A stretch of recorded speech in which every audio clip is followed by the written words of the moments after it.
I would still wear a suit. I would wear a suit when I'm on an appointment with one of my clients, because you have to be authentic to yourself, right? You've got to not want to fade in within the crowd, but stand out on your own. Speak boldly before you open your mouth. So for me, professionalism is nimble. It's being authentic, and it's also speaking boldly. I think you did pretty well yourself there. You might have not given yourself enough credit to go ahead and get things started, but I feel like we've all been there, right? Your first interview, if a lot of you think back to it, you probably had the flats. For the ladies on the line, maybe might have been going back and forth between a skirt and a blazer. And for guys, you definitely know the suits, maybe not a tailored suit, just the one that your best one of all the ones. But I definitely think that times are changing and people are learning how to, bring their best self, their authentic self to the space. So Dalton, you touched a little bit on, being in a virtual environment. So I'd love to pivot there next. Would you both recommend exuding your style and confidence in the virtual space? So Dalton, I don't know if you want to pick things up and then we can pivot to Nana. Sure. So step one, change out of your pajamas. I'm just saying, it's noticeable when you don't make an effort. And I know that, the pandemic has brought all of us all so close together, but some things, should be a secret. We don't need to be that close. I see my wife in her pajamas. I don't need to see, someone on the line on their pajamas. But yeah. But, definitely putting your best foot forward still, even in a virtual environment. So again, whether it's me in corporate or me meeting with a style client, still putting an effort forward to dress up and present my best self. It may not be a full suit because, we're over Zoom, but, it's not going to be a dress shirt and pajama bottoms, because you feel how you look. And when I look halfway, I feel halfway. So if I'm going to wear a dress shirt up top, I'll wear dress pants or, chinos, or some form of slacks on the bottom. So that's pretty much, what it looks like today. I think that's some valid advice for sure. I definitely try to slide by with a nice blouse from the waist up, and then maybe my favorite fuzzy socks and some sweats on the bottom. But I have noticed when I dress the part, and I'm saying the full dress, even put on a little bit of fragrance, maybe do a light beat on the face, I do feel a lot different for sure. So thanks for uplifting that in this space. Nana, I would love to hear from you. Any tips or recommendation that you can share with the group in terms of exuding confidence in the virtual space?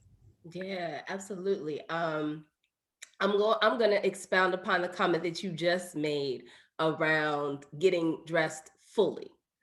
I think that when a lot of times, because it's virtual, you feel comfortable.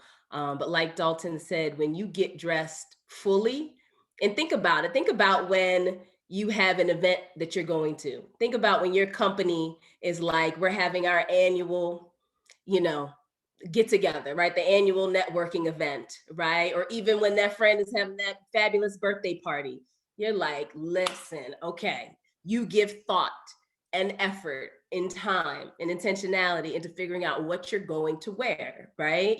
You hopefully you're not waiting to the last minute and just saying, let me throw on any old thing.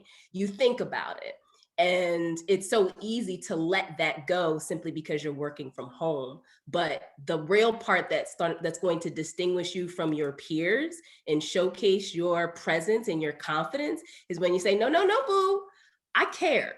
And actually, I care immensely because I know that the way that I present myself is surely an extension of who I am. It reflects the work that I do. It reflects my level of excellence, my level of dedication, and effort that I put into my quality of work. Like, it matters. And I do not care what your company or organization is saying around their dress code. It matters. People pay attention. And these are the small little nuances, and even can become microaggressions later on in your career. And they say, well, you know, I didn't think that you were really taking this so seriously. You know, you kind of show up to the calls. And next thing you know, but wait a minute, but Johnny over here be showing up too. You know, you and Johnny don't have the same level of standard for assessment on professionalism, right? So like give yourself that gut check. But on a tactical level, when I say dress up fully, there's kind of 3 different areas I think about. Think about your clothing, think about your accessories, and then think about your beauty or your grooming. When you cover those 3 areas, you're going to get dressed fully. So you're going to do your clothing, and you're going to figure out head to toe what that clothing looks like, or neck to ankle. And then you're going to figure out your accessories, right? You're going to do your jewelry. If you're a woman, you're going to do the earring, you're going to do the necklace, right? If you're a gentleman, you're going to do the pocket square, right? You're going to do a hat. You're going to figure out some kind of accessory to elevate the look. And then lastly, you're going to think about your beauty and your grooming. Don't leave that face untouched. It doesn't matter whether you're into makeup or not. Invest in the skincare regimen. So make sure you put that shea on, put the vitamin C oil on, like apply something to add some glow, add some vibrancy to your face. Same for men. Do your grooming, especially right now after having gone through the pandemic. If you do not know how to take care of your own beauty regimen, you got a problem. You have to know how to do your own hair. You have to know a certain level of makeup application. Like, you have to know how to give yourself a quick shape up if you need it, and invest in the tools necessary to do so. That's the space that we're in. So I really think it's really important for you to get fully dressed up. Dalton, it looked like you were going to chime in, so I'm going to give you the opportunity to do so. You caught me like mid sneeze, but it's cool. No, yeah, definitely. You said it all, Nana.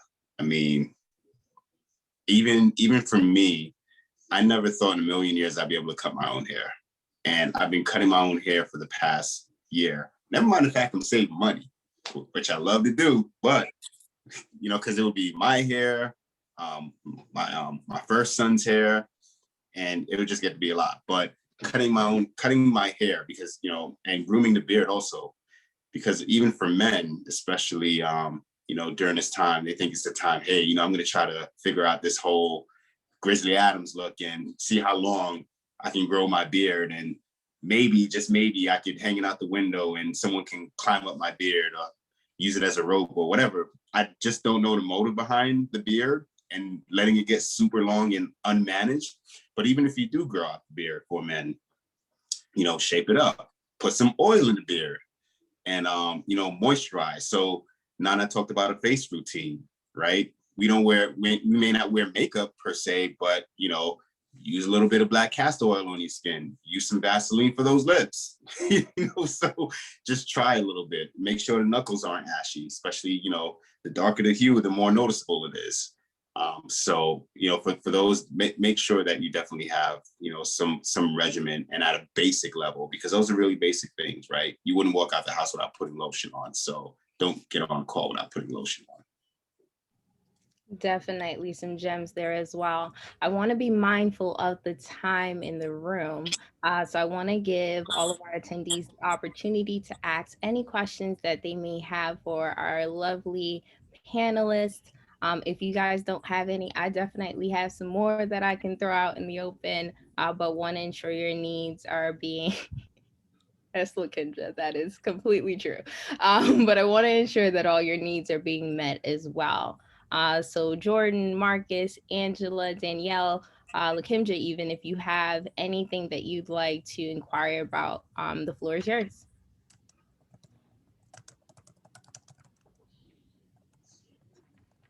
I mean, unless you guys really love my questions. While you guys think on that, I do have a follow-up question that we can talk about in the meanwhile. So a lot of folks are starting to get those initial emails about returning back to the office towards the end of the year. And so that for many is dusting out, some of the clothes that we may or may not be able to fit anymore. So I would love to hear from you guys. Any recommendations of, any specific types of clothing, accessories, even in skincare recommendations for folks to elevate their look once they start to return to the office so that they can exude that level of confidence that gets them that promotion or takes them to the next step. Now I see you thinking on that, so I'm going to pivot to you first. Yeah, I would say some of the guidance I give my clients when they're going through their closet and doing whether it's a closet cleanse or wardrobe audit. I think there's like 7 different elements that I talk about. And actually, fun fact, if anybody's interested in the guide, I'm happy to send it to you. It's like a little 7-step process for editing your closet. So if you like that, just drop it in the chat or contact Keisha or Lakimja. But one of the most important things is being really clear about what your personal style is. So I would say I like 3s. It's really easy and simple. So I always say just find 3 words that you would use to describe your future self. So this is the person that you are aspiring to become, whether it's that CEO with the corner office or the entrepreneur, right? With your own building, with your name on the moniker, whatever it is, that ideal image of your future self. What are the 3 words that embody that individual? Then you go through your closet and you start to go through and identify the pieces that resonate with those 3 words. And as you're going through the closet, you're going to decide if you love it, if you like it, or you need to let it go. And it's all based on that premise of understanding what those 3 words are and what their ideal image is. And it's just like a quick way of like gut instinct. Like, I love this piece. It resonates. This one's on the fence. I like it. I'm going to keep it, but maybe it needs alterations, or I got to figure out what I can pair it with. Maybe I need to make an investment and purchase something. Or listen, true time, I can't fit this. It doesn't align with these 3 words of who I really am trying to become. I need to put it in a bag and I need to make a donation, right? So those are kind of three quick things I would mention that you should do. Dalton, any recommendations from you as you think about returning to the physical office space? Yes, there is. And, as we return, I know it's been a year. So there are some clothes that maybe we haven't worn in a while. Either you've gained weight, which is okay, or maybe you lost weight, which is even better, right? From a health perspective, not even from a looks perspective. Make sure that you check your closet to see what still works for you, right? If it still fits, perfect. Phase it in. If not, then put it to the side and think about replacing it. Or if there hasn't been any significant change, get it tailored so that it fits you well. Because fit is one of the key foundations of how something impacts, how a piece of clothing will impact the way that you look. The fit has to be on point, and it has to be intentional. What I mean by that is, if it's going to be tailored, make it intentionally tailored. Don't make it tight, because folks will know tight versus tailored. Folks will know baggy versus flowy, especially in the instance of women when you wear blouses. And so check the fit, make sure it fits. Secondly, if you need specific pieces, I would recommend going with a suit. So a gray peak lapel, charcoal gray peak lapel, or something with a light pattern like a Glen plaid, going with that, and a baby blue shirt, right, for the men. I would say women could also do the same. It's a wonderful pattern.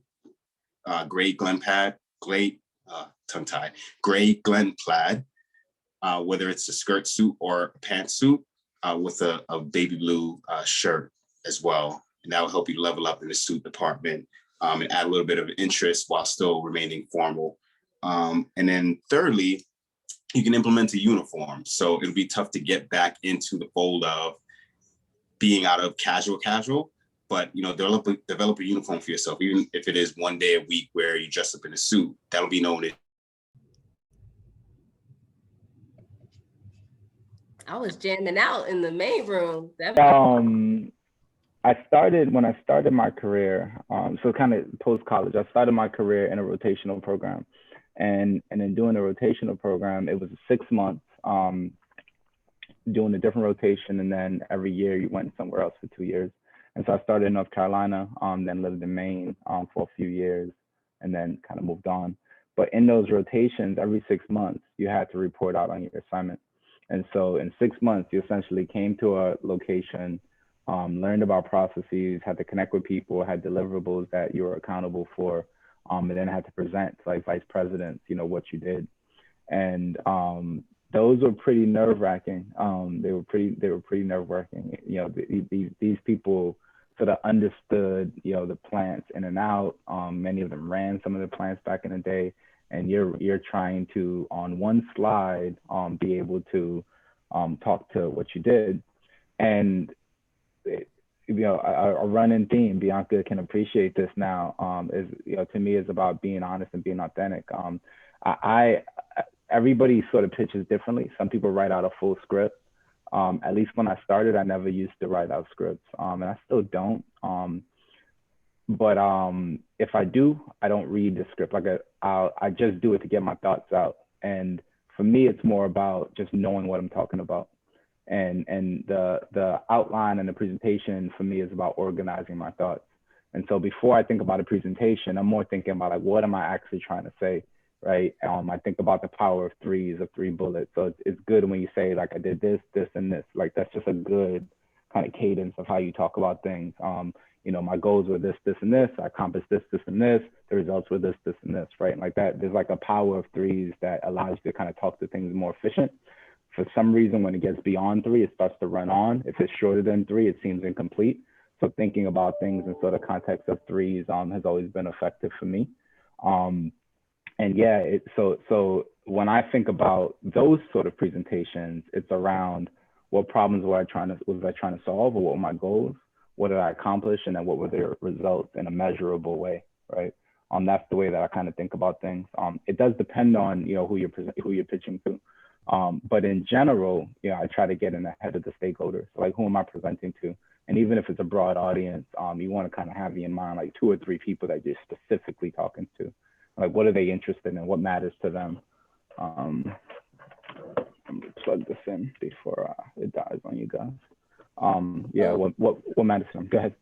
Do you have in your head now a pitch that you've done that you could do for us or summarize for us, just to give an example of, this is the work that I was doing and these were the things that I focused on? So you might not remember all 3 bullets, but you can maybe just summarize what you thought was important from your work and then what you shared with your team. Let me see. So an example of it might be the last year. I started in the organization that I'm at 2 years ago. And I have a global job, so it's a $1.5 billion company, and I'm responsible for $250 million of inventory around the globe for 30 manufacturing plants. And ultimately, what my team is responsible for doing is improving the delivery for customers and reducing the amount of cash that we're tying up in inventory. If that makes sense, right? And so I'll pitch to you last year. When we came into the year, the goal was focused on developing a process that connected the sales side and the commercial side and customer side to supply chain and suppliers. So that was one objective. Another objective was to improve the lead time that it took from the time a customer placed an order to the time we shipped it. And the third objective was to reduce the amount of total inventory that we had in the system. So from $260 million, we wanted to get it down to about $230 million. So those are the 3 objectives, right? So a couple of things that we did to accomplish that. I built a team from nothing. So we had no team. So we brought a team in place. We started to develop standards and processes for people. And we started to actually like develop like tools for them to be able to actually like, do these processes in a more effective way, right? So those are three things, right? Build a team, create standards, put tools in place, right? As a result, we had a fully deployed SIOP process. Our sales inventory operations process was deployed in the year. We improved on-time delivery by about 8 points or so, and we reduced inventory by about $30 million. Okay. Awesome. 2 follow-up questions. I like this group better. Though I kind of forgot the second one. I meant to write it down, but my first one was around your standards for employees. So did you have another team that you consulted with to develop those standards, or did you have to kind of do research on that? Oh, and my second question, which I can repeat because you'll probably forget it. So actually go with the standards. No, go ahead, ask that one too. Oh, okay. Test my Second memory. question is kind of unrelated. So if you feel like you didn't meet your objectives, have you had an experience where you had to still share, and then did you try to say, well, what we did instead was, or did you just talk about how close you are to your goals and when you expect to meet them? Like, what's your strategy with that? No, these are really good questions. So the first question was really around employee standards. Employee standards. Did I do it on my own, or did I have to go seek someone else? So in this role, I actually took this role in this company specifically because what the company needed is something that I had experienced previously, but I did it for business units within a larger company, a $14 billion company. And in this instance, they wanted to start from nothing and create it. So I had the ability to lead this in a smaller company, but for the whole organization, right? So although I went to a smaller company, I had a bigger role and bigger responsibility, and I was able to kind of start with a clean slate. But I was encouraged by it because I've seen a company go from where this one was to where they wanted to be. And it gave me the opportunity to actually run ahead of the leaders, right? So when I'm building a team, I'm coaching, I'm giving them direction, I'm giving them perspective, I'm telling them where we're trying to get to, and I'm helping them move things out of their way. And every time we delivered something, we were delivering something that was beyond what the leaders expected, because I'm like, in this instance, I'm the expert, right? Which is sort of an odd place to be in, because I wasn't used to being the expert within an organization. So that was growth for me. And at the same time, I was delivering value for the company. So hopefully that answers your question. A lot of it was coming from the experiences that I had, but I brought on really talented people that I can go, invest in a little bit, and they would exceed my expectations of even what I poured into them and do better than what I was even able to do previously. Does that answer your first question? Yeah, that does. Okay. And so the second one around like underperforming, a good example of that is last year. So I came in the last year, with an objective that, we have a plant in Rochester, New York, that just isn't in great shape. And our intent was to really spend time, putting a team in place there, developing processes and getting the performance to be better. Then COVID hit and we stopped traveling, right? And so we didn't visit that site for an entire year. Inventory was a bigger challenge, became a bigger priority. And so I shifted the team. So we set goals to have Rochester at a different place by the end of the year, but we didn't achieve those goals. For me, I don't wait till I'm not achieving the goals. One, with my team, I stay pretty connected so that, the end of year and mid-year stuff is just a formality. I'm the same with my leaders. And so it's important. I don't, at this point in my career and most of my career, I don't spend a lot of time around leaders that I don't trust, because I want to be able to have those conversations. I want to enjoy talking to you on a regular basis. Like, you know what I mean? Like, those things matter to me. And so by the year end, like, there's no surprise at that point. There's never a situation. I feel as a leader, if there's a situation where I get to the year end and there's a disconnect between what I expected someone on my team to do and what they were expecting to do, right? And so I try to, manage up in the same way, where I'm not waiting for 6 months in or a year in to have a conversation with my leader around something being different, right? So we recalibrate on expectations regularly and just make sure that we're aligned in that way. And, so that's usually what happens with me. There's times when I fell short of my goals, but I can't say that there's ever been a time where like everything just fell short, right? So sometimes I've exceeded expectations, sometimes I've met expectations. There's never really been a time where like I was sort of below expectations in my career at least. On the reverse side, I think it is really distressing as an employee, as a member of a team, where you're at the performance evaluation, you're hearing for the first time challenges that your supervisor had with you, right? Or expectations that you didn't meet. So I really appreciated you naming that, because it really is distressing. You like walk in thinking it's going to be one thing, and then all of a sudden you've been underperforming and I hated you all year. Like, well, how did we even get to this point, right? Look, I totally agree, and I'll tell you, particularly coming into situations as an employee, being really clear on that, and not again, everybody sort of has their own dynamic and has their own relationship with corporate America or with a work structure, whatever. You're like, I can't, we don't have a lot of time to unpack all of that. But what I'll say is, I try to make it a habit to not spend a lot of time in environments where I have my guard up all the time, right? And so that's my starting point, right? So then I'm saying it is important for you to be very clear on what your goals are and what's like how your leader measures your success, and understand that early on. Understand it before you take the job, honestly, right? But you're in the job, understand that, right? And be very, very clear on that. And then throughout it, right, be able to check in with that leader so that you guys are still on the same page, that you're meeting those things as much as you possibly can, right? This doesn't require you to, be talking to them every day. It doesn't even require you to talk to them every week, right? But at least I would say once a month, you want to be checking in with them, right? And making sure, and depending on the type of dynamic you have, it might have to be more frequent than that if you have more sort of short goals and short tasks. It sort of just depends on what your deadlines are. For me, I usually, at the point where I'm at now, my team has like annual goals. I let them decide how they break that goal up. And as long as it aligns with what I'm trying to achieve for the broader organization, I give them as much autonomy as I possibly can to allow them to achieve those goals in the way that they need to. I just give them the parameters that matter to me. And then I kind of have my hands off beyond that in terms of how I set them. And so then my whole job is, as we talked about in the last one, is just to support them in achieving those goals. Because literally I've taken my goals and I said, okay, how do I use my team to accomplish them, right? And so now my entire job is to move barriers out of their way so that they can be successful. And that's kind of how I think about it.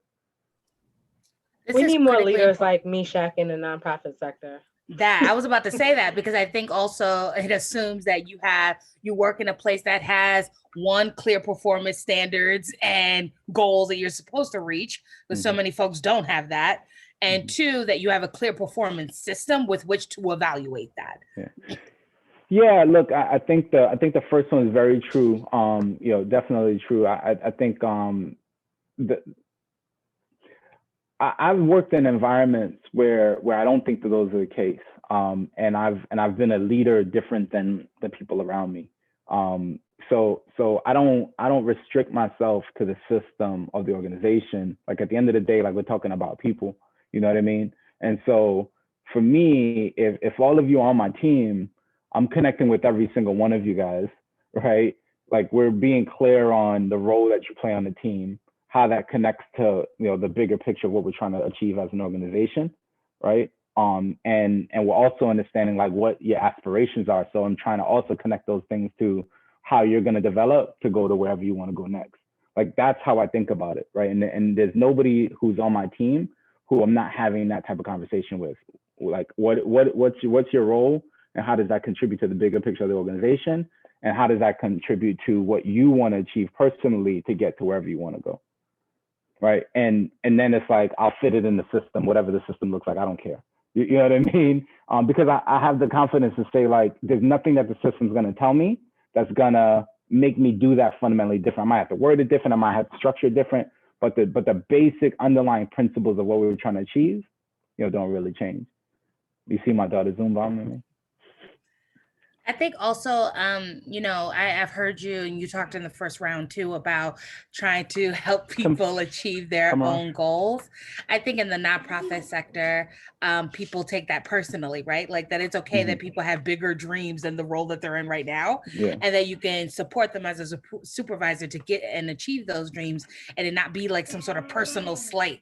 Like there's this like deeply toxic like expectation around loyalty, meaning that you're staying in these like roles for much, much longer than you really need to be in them. I totally agree with you. Look, so another thing that I said in the first session is that in general, I tend to believe that you go through this learning curve in the first like, year, 2 years.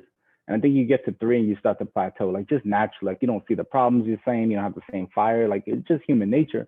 And I've been fortunate that I've changed jobs every couple of 2 to 3 years, and not just, I've only been with 3 companies, one for the first 11 years of my career, but I changed jobs and locations frequent.